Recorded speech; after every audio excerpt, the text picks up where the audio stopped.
दोस्तों, आज हम इस अद्भुत कहानी के माध्यम से पूरी दुर्गा सप्तशती को समझने का प्रयास करेंगे, जो कि मार्कंडेय पुराण का एक अंश है। इसमें 700 श्लोक है, जो 3 मुख्य देवियों माँ काली, माँ लक्ष्मी और माँ सरस्वती के रूप में भगवती दुर्गा माँ की महिमा का गान करती हैं। दुर्गा सप्तशती में राजा सूरत और समाधि वैश्य का संवाद है। आइए हम सब इस प्राचीन और प्रेरणादायी कथा को विस्तार से सुनते हैं। दूसरे मनवंतर यानी सतयुग में चैत्र वंश के राजा सूरत सारी पृथ्वी के स्वामी थे। वे अपनी प्रजा का बहुत अच्छे से पालन पोषण करते थे, लेकिन एक बार कोला विध्वंसी नाम के शत्रुओं ने उनके राज्य पर आक्रमण कर दिया। हालांकि राजा सूरत की सेना बहुत बड़ी थी, फिर भी वे युद्ध में हार गए। हार कर जब वे अपने नगर लौटे तो उनके अपने ही मंत्रियों और दुष्ट सेवकों ने उनका राजकोष और हाथी घोड़े हड़प लिए। अकेला और असहाय महसूस करते हुए राजा शिकार के बहाने घोड़े पर सवार होकर एक घने जंगल में निकल गए। जंगल में भटकते हुए राजा सूरत मेधा ऋषि के आश्रम में गए। वहां कुछ दिन रहने के बाद भी राजा का मन शांत नहीं हुआ।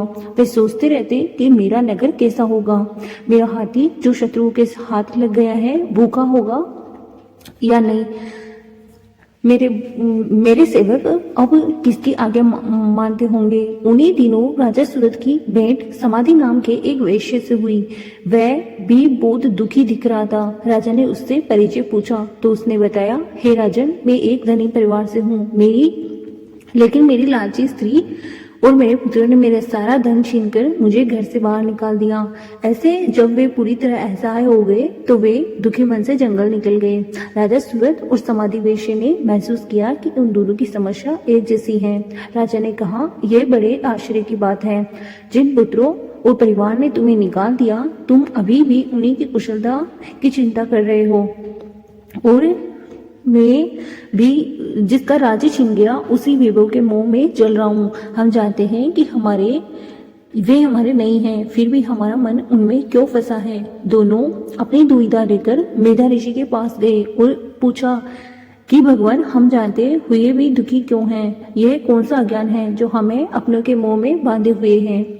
मेधा ऋषि मंद मंद मुस्कुराकर बोले, राजन, यह सब माँ माया का प्रभाव है। मेधा ऋषि उन्हें माँ माया की शक्ति के बारे में बताते हैं। इस संसार में केवल मनुष्य ही नहीं बल्कि पशु पक्षी भी ममता के अधीन है। पक्षी खुद भूखा रहकर भी अपने बच्चों की चोंच में दाना डालता है। वह माँ माया ही है जो इस पूरे ब्रह्मांड को मोह में फंसाए रखती है। ऋषि ने समझाया कि भगवती ही सृष्टि की उत्पत्ति, पालन और संहार करने वाली शक्ति है। वे प्रसन्न हो जाए तो मनुष्य को संसार के बंधनों से मुक्त कर देती हैं। इसके बाद राजा सूरत और समाधि वैश्य की जिज्ञासा शांत करने के लिए ऋषि ने उन्हें देवी के 3 स्वरूपों की कथा सुनाई। पहले चरित्र में माता महाकाली की महिमा सुनाते हैं। महाकाली ने मधुकैटभ जैसे राक्षसों का अंत किया, लेकिन महाकाली की उत्पत्ति का उद्देश्य केवल राक्षसों का अंत करना ही नहीं था, बल्कि सारी सृष्टि को संतुलित करना था और अधर्म के बढ़ते प्रभाव को रोकना था। एक समय जब शुंभ और निशुंभ जैसे बलवान राक्षसों ने देवताओं को परास्त कर स्वर्ग पर अधिकार कर लिया, तब सभी देवता भयभीत हो गए और डरकर माँ दुर्गा की शरण में गए।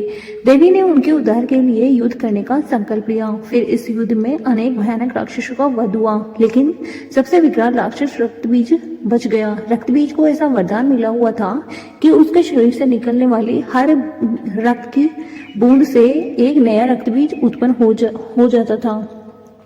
हो जाएगा। जैसे जैसे उसका रक्त गिरता वैसे वैसे उसकी संख्या बढ़ती जाती और युद्ध असंभव सा लगने लगा।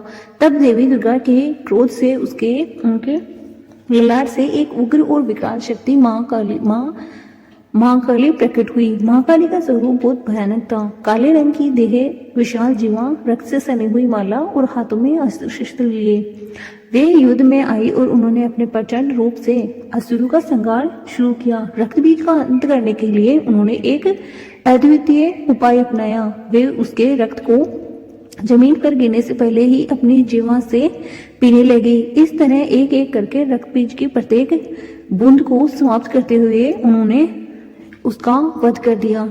जब सभी असुरों का नाश हो गया तब भी मां काली का क्रोध शांत नहीं हुआ। उनका तांडव इतना भयानक हो गया कि पूरी सृष्टि कांप उठी। देवता चिंतित हो गए, अगर ये प्रकोप ऐसे ही रहा तो सृष्टि का विनाश निश्चित है। तब भगवान शिव ने एक उपाय किया। वे खुद महाकाली के सामने आकर लेट गए। क्रोध में अंधी होकर तांडव करती हुई महाकाली का पैर जैसे ही शिव जी के सीने पर पड़ा, उन्हें तुरंत अपनी भूल का एहसास हुआ। वे समझ गई कि उनके जिनके ऊपर वे खड़ी हैं वे खुद उनके आराध्य हैं। इस आत्मबोध और लज्जा के कारण उनकी जीवा बाहर निकल गई। इसी पल उनका क्रोध शांत हुआ और तांडव समाप्त हुआ। फिर मेधा ऋषि दूसरा चरित्र महालक्ष्मी का सुनाते हैं कि कैसे देवताओं के तेज से प्रकट होकर देवी ने अत्याचारी महिषासुर का वध किया और महिषासुर मर्दिनी कहलाई। जब देवताओं की शक्ति कम होने लगी और राक्षस हावी होने लगे तब भगवान विष्णु ने उन्हें एक उपाय बताया। उन्होंने देवताओं और असुरों को मिलकर क्षीरसागर मथने की सलाह दी ताकि उसमें से अमृत निकल सके, और इस काम के लिए भद्रांचल पर्वत को मथानी बनाया गया और वासुकी नाग को रस्सी की तरह पर्वत के चारों ओर लपेटा गया। एक तरफ से देवताओं ने और दूसरी तरफ से असुरों ने वासुकी नाग को पकड़कर पर्वत को घुमाना शुरू किया। मंत्र शुरू हुआ और इसी मंत्र के दौरान अमृत के साथ साथ ऐरावत हाथी और हलाहल विष जैसी 14 अनमोल चीजें निकली। इन्हीं दिव्य रत्नों में माँ लक्ष्मी जी भी प्रकट हुई। वे समुद्र से प्रकट हुई, इसलिए पूर्ण सौंदर्य और तेज के साथ कमल पर विराजमान, 4 भुजाओं वाली, हाथों में कमल और वर मुद्रा धारण किए प्रकट हुई। उनके प्रकट होते ही सारे देवता और असुर मोहित हो गए। उन्होंने सभी के बीच भ्रमण किया, लेकिन उन्होंने भगवान विष्णु जी को अपना पति चुना। इस तरह वे वैकुंठ की अधिष्ठात्री देवी बनी और सृष्टि में संतुलन तथा समृद्धि बढ़ी। एक तरफ जब महिषासुर ने कठोर तप करके वरदान प्राप्त किया और देवताओं को पराजित कर स्वर्ग पर अधिकार कर लिया, तब सभी देवता बहुत चिंतित हुए। तब उनके तेज से एक देवी दिव्य स्त्री शक्ति महालक्ष्मी उग्र रूप में प्रकट उत्पन्न हुई। सभी देवताओं ने उन्हें अपने अपने अस्त्र शस्त्र प्रदान किए। महालक्ष्मी भगवान शिव जी का त्रिशूल, भगवान विष्णु जी का चक्र, इंद्र का वज्र आदि से सुसज्जित होकर महिषासुर के विरुद्ध युद्ध किया। यह युद्ध कई दिनों तक चला और अंत में भैंसे का रूप धरे महिषासुर का वध कर दिया और देवताओं को वापस उनका स्वर्ग लौटा दिया। कहते हैं महालक्ष्मी दीपावली के दिन पृथ्वी पर भ्रमण करती हैं और स्वच्छ, पवित्र तथा श्रद्धा से भरे घरों में निवास करती हैं। इसलिए दीपावली के दिन घरों की सफाई, दीपों की सजावट और लक्ष्मी का पूजन किया जाता है। अब मेधा ऋषि ने दुर्गा सप्तशती में वर्णित तीसरा चरित्र यानी महासरस्वती की कथा सुनाते हैं। यह देवी बहुत सरल और ज्ञान देने वाली है। इस देवी ने अपनी शक्ति से शुंभ और निशुंभ जैसे राक्षसों का परास्त कर दिया। ये कहानी तब शुरू होती है जब शुंभ और निशुंभ नाम के 2 शक्तिशाली असुर भाइयों ने स्वर्ग पर कब्जा कर लिया और देवताओं को वहां से निकाल दिया। दुखी देवता मृत के लिए हिमालय पर्वत पर गए और माँ भगवती की स्तुति करने लगे। देवताओं की प्रार्थना सुनकर माता पार्वती के शरीर से एक अत्यंत सुंदर और दिव्य देवी प्रकट हुई, जिन्हें कौशिकी कहते हैं, और वे सात्विक शक्ति का स्वरूप थी, इसलिए उन्हें माँ सरस्वती के नाम से भी जानते हैं। एक दिन शुंभ के 2 सेवक चंड और मुंड ने देवी के इस अनुपम सौंदर्य को देखा और अपने राजा शुंभ को जाकर बताया कि हिमालय पर एक ऐसी स्त्री है जो त्रिलोकी में सबसे सुंदर है और उसे आपके महल में होना चाहिए। शुंभ ने अपना दूत भेजा और देवी के सामने विवाह का प्रस्ताव रखा। देवी ने मुस्कुराते हुए उत्तर दिया कि उन्होंने कहा, जो भी मुझे युद्ध में हराएगा और जिसका अभिमान मुझसे अधिक होगा वही मेरा स्वामी बन सकेगा। यह सुनकर शुंभ क्रोधित हो गया और उसने अपनी विशाल सेना के साथ सेनापति धूम्रलोचन को देवी को पकड़ने के लिए भेजा। देवी ने अपनी एक ही हुंकार से उसे भस्म कर दिया।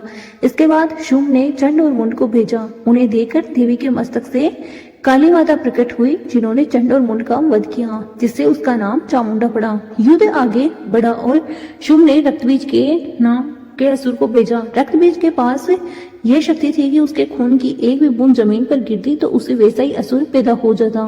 तब देवी माँ सरस्वती की सहायता के लिए काली माँ ने अपना विस्तार किया और रक्तबीज का सारा रक्त पी लिया, जिससे उसका अंत हुआ। अंत में शुभ और निशुभ खुद युद्ध भूमि में आए। देवी और असुरों के बीच भयंकर युद्ध हुआ।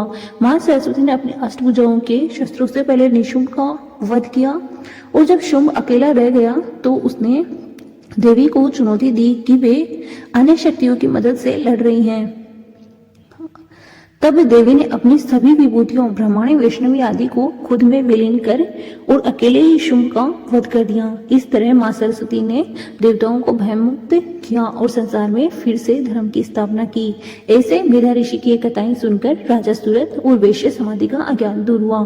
उन्होंने नदी के तट पर मिट्टी की देवी की प्रतिमा बनाई और 3 वर्ष से कठिन तपस्या की। देवी प्रसन्न होकर प्रकट हुई और वरदान मांगने को कहा। राजा सूरत ने अपना खोया हुआ राज्य वापस मांगा और अगले जन्म में सावर्णी मनु बनने का आशीर्वाद प्राप्त किया।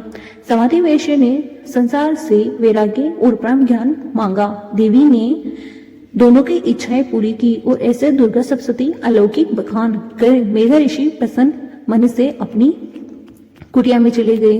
तो दोस्तों, वीडियो कैसा लगा कमेंट करके जरूर बताएं और चैनल को सब्सक्राइब करना नहीं भूलें। धन्यवाद।